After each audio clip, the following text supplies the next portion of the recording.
Yes. ऐसा कैसे संभव है जब सब्जी, दूध, दाल, अनाज, तेल और रोज़मर्रा की चीज़ों के दाम आसमान पर हों और लगातार बढ़ रहे हों, तब खुदरा महंगाई पिछले साल भर के मुकाबले सबसे कम हो। पता चला कि सरकार ने पैमाना ही बदल डाला। उपभोक्ता मूल्य सूचकांक में खुदरा खर्च के सामान की सूची में खाद्यान्न के अलावा रिहाइश, परिधान, ट्रांसपोर्ट, चिकित्सा व मनोरंजन, शिक्षा और तमाम तरह की सेवाएं हैं। इनमें खाद्यान्न भार, जो पहले 46% था, घटाकर 39% कर दिया। खाद्यान्न की महंगाई अपने शवाब पर है। इसमें से ले लो, रोज़ाना के खाने पीने वाले चीज़ों जैसे अनाज, आलू और दाल के दाम क्रमशः 55, 44 और 27% बढ़े हैं। गरीब या निम्न मध्यम वर्ग का व्यक्ति न तो मनोरंजन करता है, ना ही पेट्रोल खरीदता है। उसकी आय का 70% खर्च खाने पर होता है। लिहाजा पेट्रोल या ट्रांसपोर्ट या फीस में वृद्धि उसे उतना नहीं सताती जितना सब्जियों या तेल का महंगा होना। जनमत से बनी सरकार के लिए ऐसी महंगाई जनाक्रोश पैदा करती है। लिहाजा वह निर्यात रोक पर अंकुश लगाती है, लेकिन इससे किसान की आय घटती है।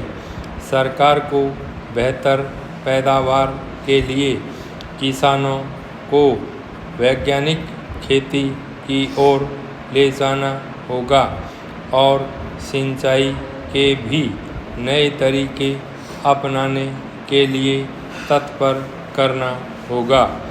अब भारत में एक नई समस्या तेजी से उजागर होगी और समय पर नहीं संभाला तो बहुत बड़ी हो जाएगी।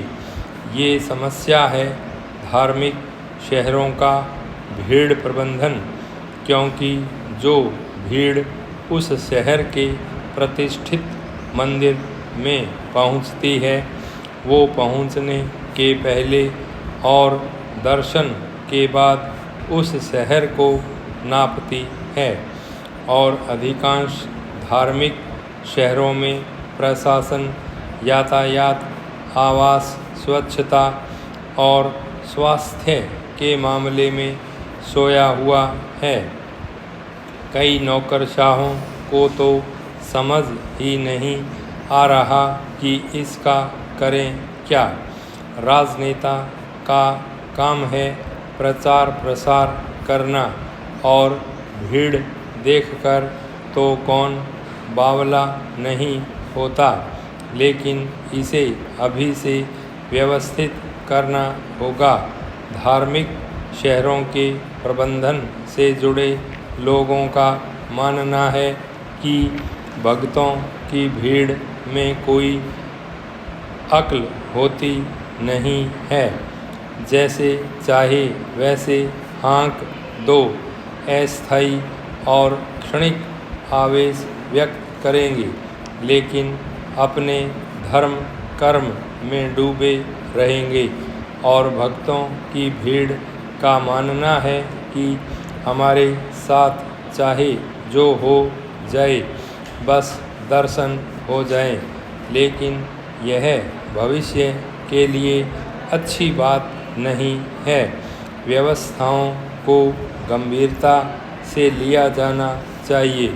लोकतंत्र में मेरा भरोसा पुख्ता है, लेकिन क्या हमारे देश में लोकतंत्र सुशासन के विपरीत हो गया है?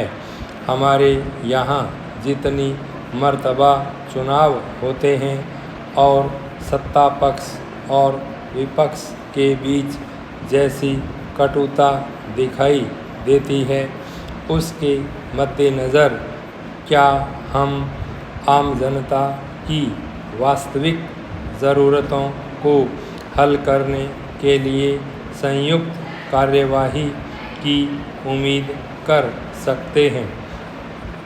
आरोप प्रत्यारोप का लगातार चलने वाला खेल और अगले विधानसभा चुनाव को जीतने की होड़ के बीच यह एक दूर की संभावना बनकर रह जाती है। स्टॉप।